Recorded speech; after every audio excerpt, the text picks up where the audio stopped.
Hey there, everybody. Matt Carter here. And Jessica Carter. This video is us addressing some breaking Bachelor news that I do not. I thought we would be getting to this eventually. I did not think we would be getting to it less than 3 days after the finale aired.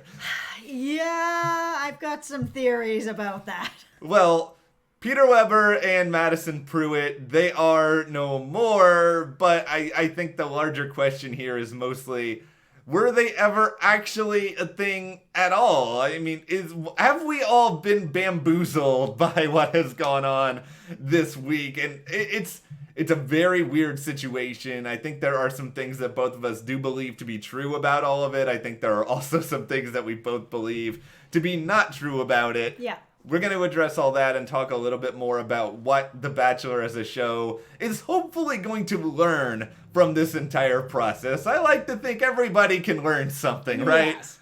All right, so before we dive further into this, if you do enjoy this discussion, be sure to give us a like, subscribe, hit that notification bell so you don't miss any other updates.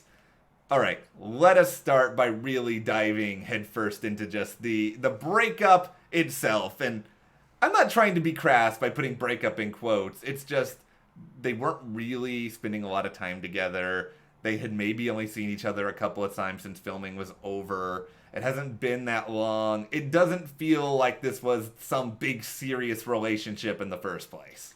My tinfoil hat theory is that they actually weren't really together at the finale at all. And with everything that was the finale felt very weird. We had BARB was really upset. She didn't seem to really know what was going on.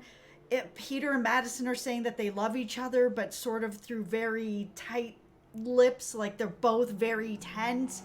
The whole thing felt really strained by everybody that was there. And even just the whole way it all came together felt very strained. So we had Peter had proposed to Hannah Ann. Okay. Then he broke that off, but before he broke that off, he only called Hannah B. He never called Madison. Madison never called him. The two of them never reached out to each other. And the only reason they came together is because Chris went to see her to then say that he broke up with Hannah Ann to be with her, which he never said that was why he broke up with her. I even said that in our reaction video. It all felt very strange. And Madison had made her decision, and with Chris being there and the cameras being there, maybe she felt a little bit of pressure to go forward. This is just my theory, to go back with him and talk to Peter. And of course, there was an attraction there, and there was stuff that they liked about each other there, obviously. But if he didn't call her and she didn't call him, when I saw them sitting together, it just felt strange. And I'm not saying they went on there and straight up lied that there was nothing there. I think they were being honest that there is something there. But they both knew it wasn't working and it wasn't going to work. And it just felt like it wasn't actually really happening. It felt like Bachelor was really pushing to have some sort of happy ending, that it wasn't just Peter ended up with nobody, Madison ended up with nobody, Hannah Ann got clowned. It just was kind of such a negative finale and leaving everybody on their own. So am I surprised that 3 days later they're like, oh, by the way, this is over? No, this is over. It didn't begin. There's so much to dive into here, because I think one question is, was BARB being awful really a factor? And by the way, by no means do I think BARB being awful was orchestrated. I think that was just BARB being BARB. I actually do think, though, that if BARB was supportive of Madison and Peter, maybe we wouldn't have gotten this announcement now. I think we would have gotten here eventually, but I don't think we would have gotten here a few days after the finale. I think at that point, the optics are really worse off for Madison and Peter if they release a statement now. But given the circumstances of BARB's terribleness, I feel like everyone is going to understand. Nobody is going to be like, what the heck? How could you? Love is, nobody's brain is blown by this revelation that these two can't make it work when Barb straight up hates Madison and apparently everything about her. I don't actually really think that Barb was the big factor. I think that relationship was already not really a thing. Their lifestyles were so different. Like I said, Peter never called Madison. Madison never called Peter. If Chris had not intervened, they wouldn't have even reconciled for anything. It was done. And I think it was done when they were both sitting there and they both knew it. And you could feel it, even when Barb was being Barb and being really sharp with Madison, being really, on her about stuff. Peter wasn't even really defending Madison, which made me feel kind of like, okay, is he afraid of his mom, or is he really not that into Madison that he wants to go up against his mom, that he just kind of knows that this isn't a thing? I think by and large we're on sort of the same page here. I think the only thing I differ on mostly is just that I think Peter, well before after the final rose, I'm sure Barb had made her thoughts on Madison clear probably about 100 times. Yep. And I think that had Barb been kinder throughout the whole process towards her, maybe they would have tried to make it work, but maybe Peter never felt the need to call her, in part because he knew that Barb hated her and it wasn't really worth it. I don't think she was the only factor by any means, but I think she might have been a factor. But I am totally on the same page as you that the Chris Harrison of it all and him showing up there to Madison, I thought a part of it still was that they didn't want to get spoilers out, but the more that I'm sort of looking at this after the fact, the more it seems like Peter wasn't aware that anything was going on at all here. It did feel legitimately like the producers were desperate to have a happy ending after all of this so that they had something to present, because let's remember, we're coming off of Jed, and after Jed, you want something to feel good about. We do not have that now, and instead we have production tomfoolery top to bottom. This entire season was production tomfoolery for all of it, for drama, for this. Chris going over there to try, it felt like he was trying to pull together any semblance of happiness, any kind of happy ending that they could possibly put together, and it did not work out. I just don't think Madison really wanted to be there. I don't think Peter really wanted to be there. Barb clearly didn't want to be there. Like, this did not give any sort of happy ending or any sort of, I don't know. There was no tying up this season. This season was a mess from the beginning.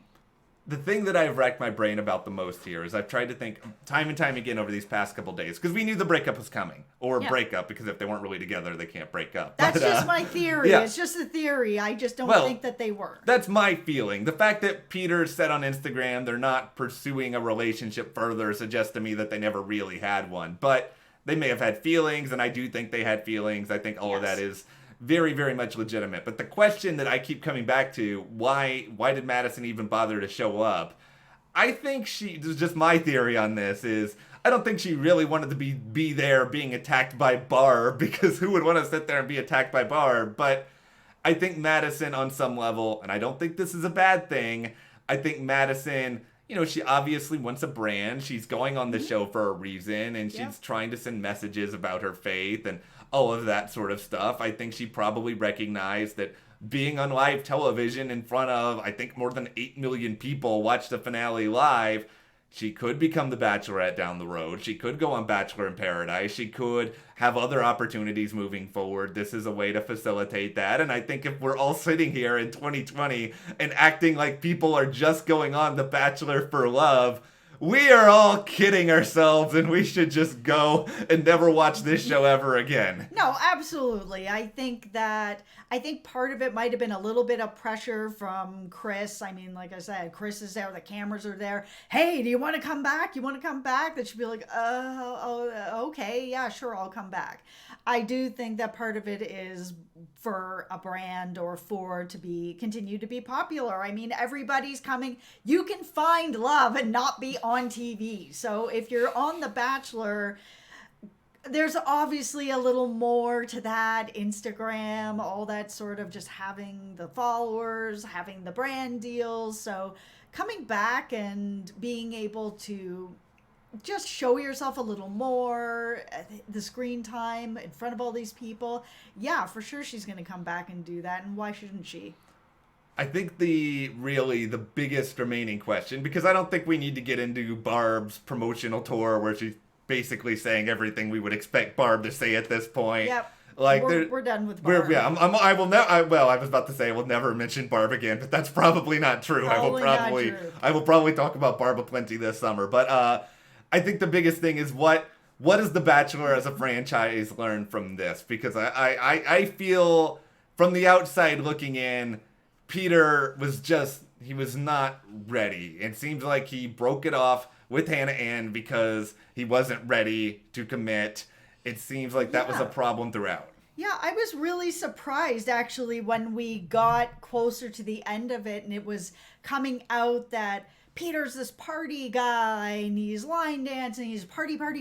And I was just kind of like, okay, where was this all season? I had no idea. I thought this was a guy that was ready for marriage. And yes, there are people who are party, and then they meet the right person, and then that's done. That's kind of what it is. You're single, then you're done.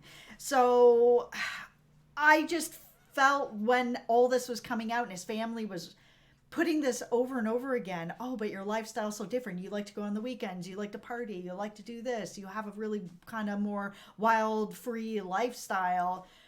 Was he ever ready to get engaged? I don't know if it was a situation where he was kind of like, yeah, you know what? If the right person happens to be here and I'm ready for it, okay, cool. Then yeah, I'm going to be ready for it. And that right person just wasn't there. I don't know if that's really the case though, or if he was just a party guy who saw an opportunity like everybody else that's coming on the show to push forward into Bachelor Nation and have Instagram and have some fame and have some fun and all that sort of stuff. It's a hard question to know because you never know how someone's going to react to someone else. Because we can sit here and say that he was never over Hannah Brown, and if Hannah Brown was on this season, he would be engaged to Hannah Brown right now. Like, we can always say that, but we don't know that. We don't know that, but if I have to put on my tinfoil hat, that is part of the problem. We saw how heartbroken he was that during her season. Barb has said over and over again that he never really got over it. He was completely crushed.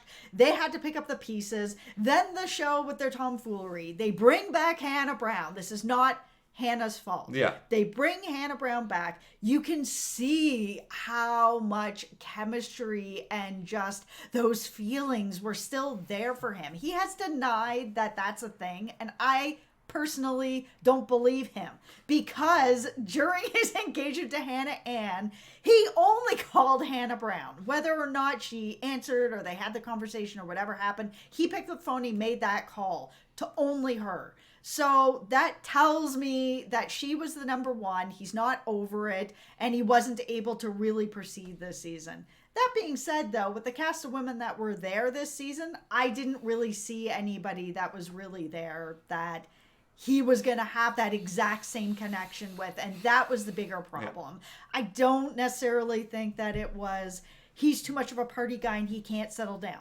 Everybody can settle down if they want to. I just don't think that his woman was there. I think, we can blame Peter, we can blame producers, we can blame casting. It just, in the end, I think the overarching theme here is just, it didn't work out for a multitude of different reasons.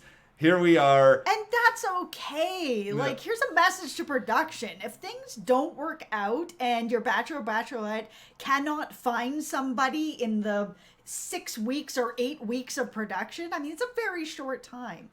I think all of us watching can understand that you can go through this journey and not end up with a proposal and not end up with someone. And that's okay because this show, at least for me, is not, I don't need to see a proposal at the end of this. Yeah. I just need to see that the Bachelor or the Bachelorette has gone through this process honestly as well as they can and open themselves up as well as they can. Let us get to know them. Let us watch the journey. And if their person doesn't happen to be in this cast, It's okay. We can end the season without a proposal and actually just chat with them about, well, then what was it that didn't go right for them? You know, could it have been just that that person wasn't there? We will not throw our TVs through a window, I promise, if they don't pick No. someone. Though, granted, I know the lead is probably afraid of being roasted on social media and called names and said that you're shallow or whatever else, but But that needs to stop because, you know, not every. To say that, oh, there's going to be 25 women here and you have to pick one of them is also strange. yeah, and if you don't pick one of them, then Yeah, you're then- too choosy, or Then you're a bad person. Yeah. And that's not true. no, that's the thing. But the last thing I guess I feel like I want to say on all this is that I think that the statements that Peter and Madison put out there about each other, I think they were very classy. I think they were kind to each other. They both responded to each other's posts in a way that felt nice, and that's why I want to shove Barb out of this conversation as far as we can, because I think that these two, I think they do care about each other, and I'm gonna do the joke one last time. I think they were genuine and real with each Oh my other goodness. through a lot of this, but we can complain about the rest of the process not being genuine or real. Yeah, I think that their respect and feelings for each other were real. So their statements were great. I do like that they responded to each other, and I think that they'll be friends and it'll be fine. Okay, well, we'll see what happens here moving forward, Bachelor Nation. We have a lot of stuff still coming. I don't know if we should technically consider Listen to Your Heart to be a part of Bachelor. Listen to Your Heart may be the part of Bachelor Nation that we all forget exists in a year. Yeah, we'll see how that goes. Yeah. It kind of looks like a dumpster fire waiting to happen with a guitar, so we'll But see. hey, so was the finale this week. But we have the Bachelorette with Clare. Hopefully this spring. I mean, there's still obviously a lot happening in the world, so I don't want to guarantee that's going to happen for sure yet. But let us know what you guys think about Peter and Madison breaking up in the comments. And if you do enjoy this video, give us a like, subscribe, and you can support us further by checking the link in the description to the store. And we'll see you here next time.